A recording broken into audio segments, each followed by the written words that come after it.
it's that you stepped outside, that you went for a walk, that you looked deeply into the world, Yes. that you found something that sparked your curiosity or your heart, and you spent a little bit more time engaging with it. That made your life and your world deeper and richer.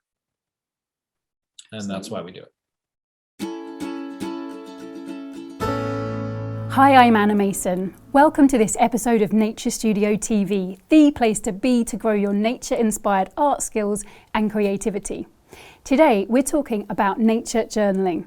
It's a way of deeply engaging with nature through drawing and painting, as well as words and even numbers. It's a little bit different to the highly detailed botanical paintings I've been known for, but at its core, it has the same well-being enhancing activity, bringing your full attention to the natural world to observe it in a way that you don't usually do in normal life. It's simple yet extremely powerful and can be a really enriching practice, as I've found in my own life.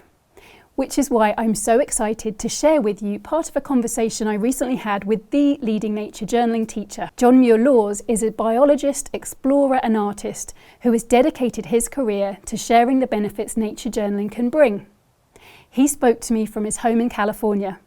In this edit, we're focusing on the benefits that nature journaling can bring to those of us coming to it with an existing interest in making nature-inspired art. Let's take a look. Well, Anna, thanks so much for inviting me into conversation with you today. So my background is I'm a scientist, I'm a wildlife biologist and an artist, and I combine visual explorations of the things that I see with sort of scientific curiosity and sort of what I consider deep geeking out in the field through the pages of the journal. So I use a notebook, a journal, as a way of diving deeper into the world. And it's a process that is really accessible to everybody, is a lot of fun. And we're going to be unpacking some of the tools which are kind of a part of that and the philosophy behind it in conversation today. Awesome. I'm so thrilled to be bringing your work to my community. I'm sure some of them have already encountered you before because you've got a wealth of free resources on your website that are just fantastic. But it's going to be great to really get into it today and make the case for the community here as to why, if they haven't tried nature journaling, they should get out and do it as soon as they can. This is going to be fun.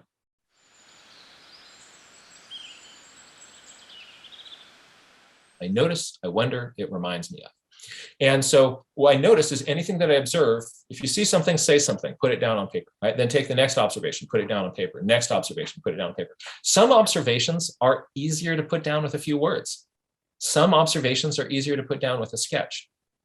And what's kind of fun is that the part of your brain that you engage when you are using words, right?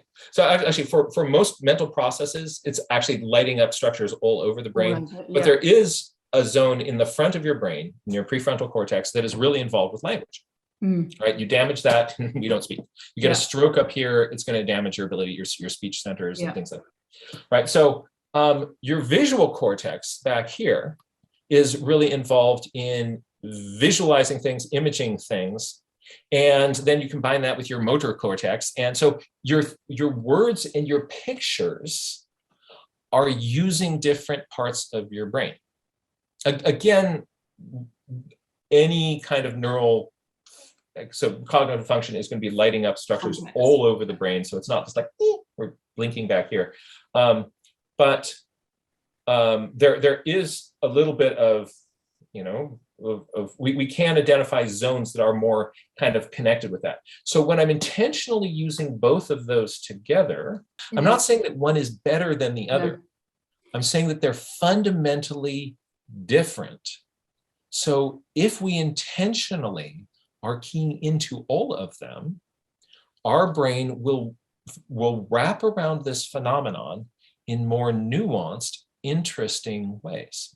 See the stroke of insight? That's it. That's her. Oh, yes. And she's subsequently brought out a second book that's called, like, I think it's the whole brain living or something. And And that again is about this like conscious use of all the different parts of your brain to be truly ourselves, because we've got it all there. And so I think there's something like intrinsic about, or useful in itself, of doing this and having them firing like at the same time in the same session, having your getting your pictures down and also engaging with the language side of things as well. Yeah. And what constitutes nature journaling is a very, very, very large tent.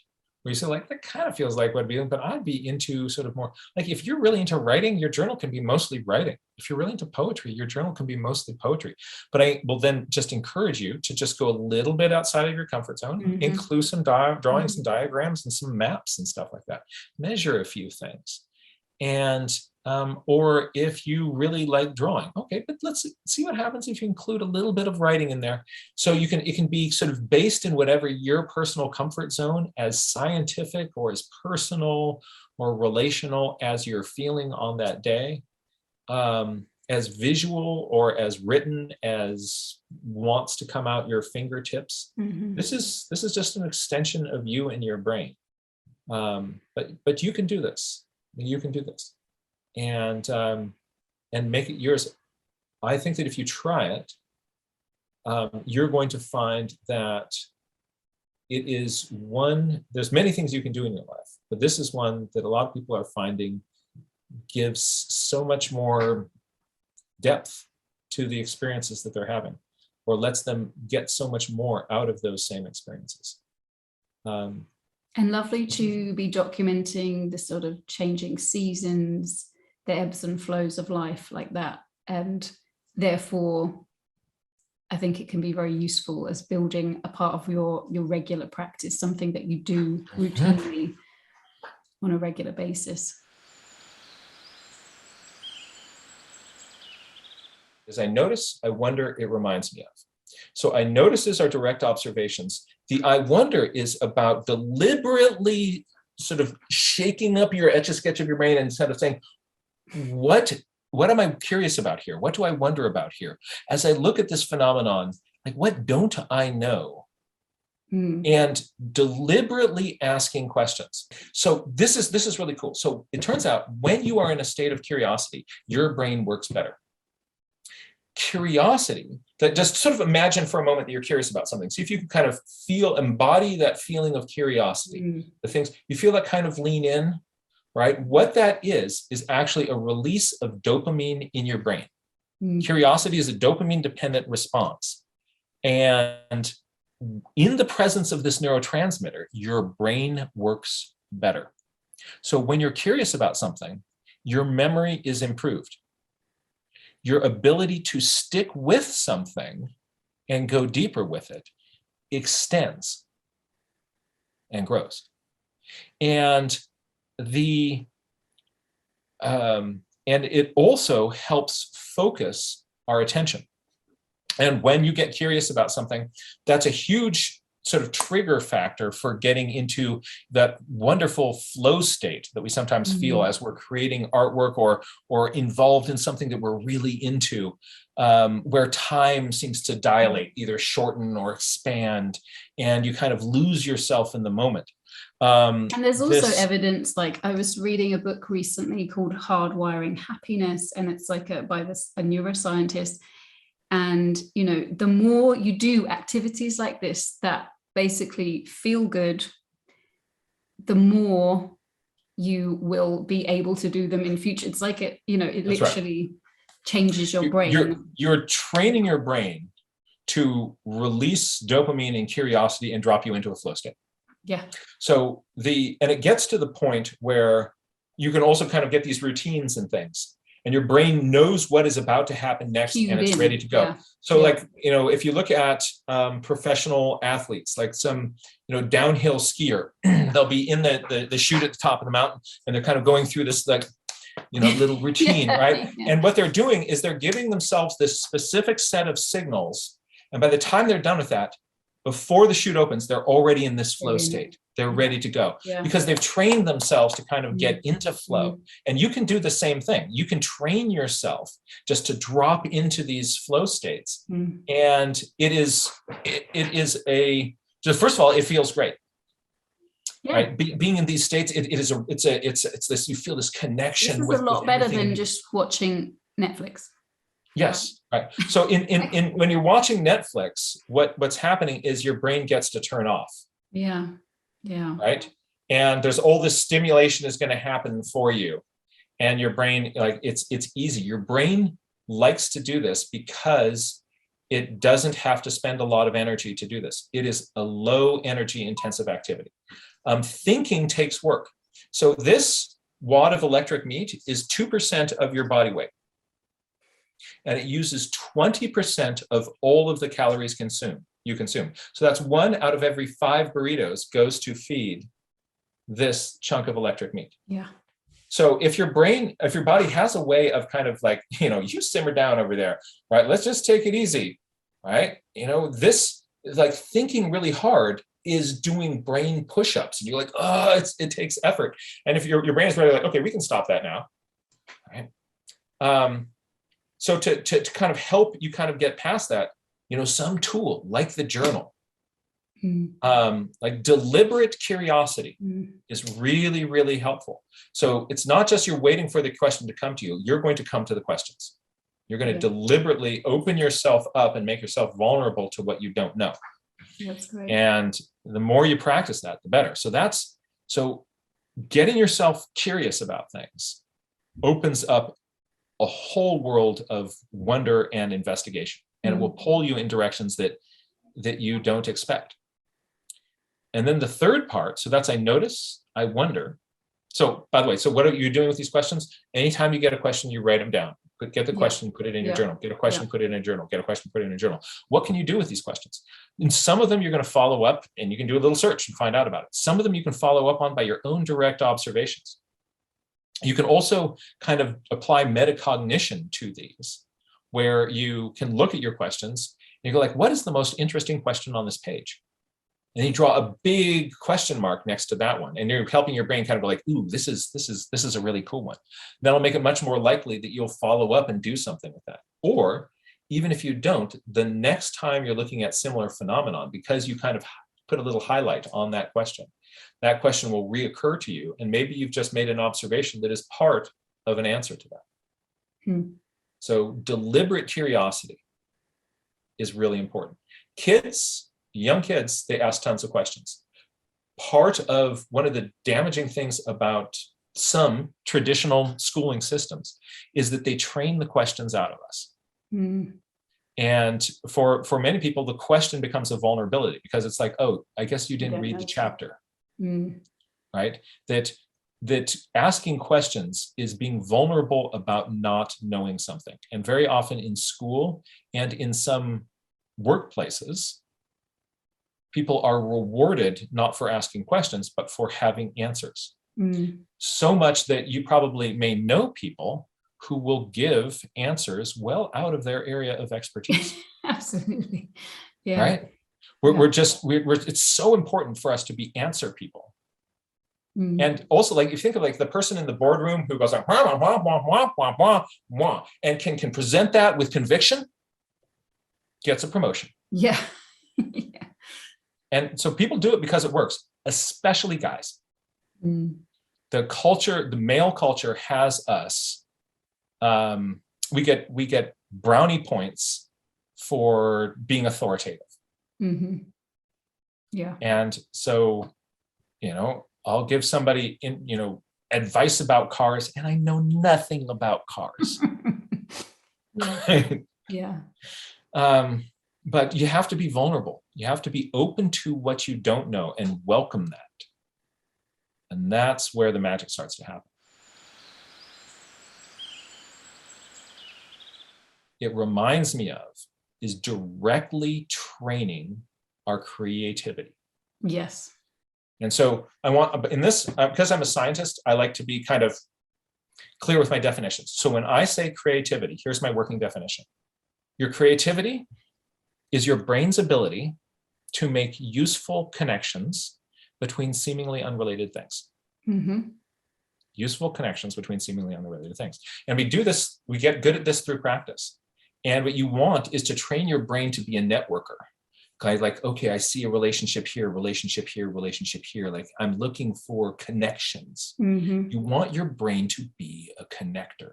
And you start to follow those connections and interesting things happen. Sometimes there are functional solutions, like this was like this. And like, sometimes like biomimicry solutions to engineering problems. It's all, it reminds me of, like, this reminds me of, like, how could we use, all right, looking at the thing in your sock, and then you're thinking Velcro. So it reminds me of, can be very functional like that, or it can also just take some part of your lived experience and tie it into this moment. And then this moment or this place or this phenomenon becomes more personally relevant to you. I didn't even know that I was nature journaling, but I started to sort of jot down kind of poems. I wouldn't go that far necessarily, but it was that it reminds me of, and it was to do with memories. It was very personal, to do with feelings and memories, but it was the way that the flower was moving reminded me of a certain, certain posture that a person might have or something. And I was just allowing that to happen. So it was not from the scientific angle, but very much from that connection of what it was sparking in me and bringing out in that particular moment. And that gives that moment meaning. If you're looking at something and you say, what does this remind me of? What does this remind me of? And then you realize, when I was little, my mom took me on these botany walks. And there was that time that we were out at the vernal pools. We had a picnic, and mom was wearing her blue hat. And I haven't thought of that moment or that afternoon for years, right? And then all of a sudden, your connection to this place, this vernal pool, becomes that much richer, because all of a sudden there's personal history. It may not be a functional thing like Velcro, right? But it matters because it matters to you. I've certainly found that to be so it's meaningful and just giving that additional sense of connection to nature, whatever we want to call it, the universe. You're just feeling connected. It's the feeling of connection that comes about through that. So very powerful question, definitely. And you can go wherever you want with it. So that's the power of it reminds me of. So then what I'm doing is I'm looking at my page and going, I've got lots of observations here. Oh, I really haven't done any, it reminds me of. Right? You can metacognitively do that because you look down at your page and go, like, what's not here? Oh, that's not here. And what will happen if I do that? And sometimes you kind of go, what does this remind me of? Nothing comes to your mind, and that's okay. But very often you'll find that when you intentionally go fishing in there, something comes up. Because I guess you can break it down a little bit as well. Like, what is it? Other things it might look like, other things it might move like. You can kind of give yourself a bit of a help with that if you're struggling. Yes. Or it can be, is there anything in my personal history where I've encountered something like this before? One thing you might consider, especially if you've been spending a lot of time very carefully making a few pieces of art, is that as you're going out to nature journal, leave the pressure of needing to make a beautiful picture behind, and focus instead on what can you notice, what can you wonder, what can you learn. If the process of doing this helps you remember an experience more vividly, or perhaps got you to notice something that you otherwise wouldn't have seen, that page is successful. That little note is successful. And you can use that as a resource then in creating something else. But you don't want to have the pressure of, I now need to make something that is, going to be, really interesting, and it's got to be beautiful. That's something that we talk about a lot in the community, actually, because it's always been a sort of at the heart of what I've taught is process first. Like, you need to enjoy this process. And what comes out at the end, if you've enjoyed the process, that's a winning painting. Like really doesn't matter actually what it looks like and what anybody else thinks it looks like. Of course, there's a satisfaction in, especially when we're working realistically, there's a satisfaction in getting it to look as you wanted. And that's what we build the skills for. But it's very much about process and remembering why you're doing this. And that's for your own enjoyment, your sense of peace and calm and flow state that you can get from this. So we've always been keen to emphasize process and it fits with that.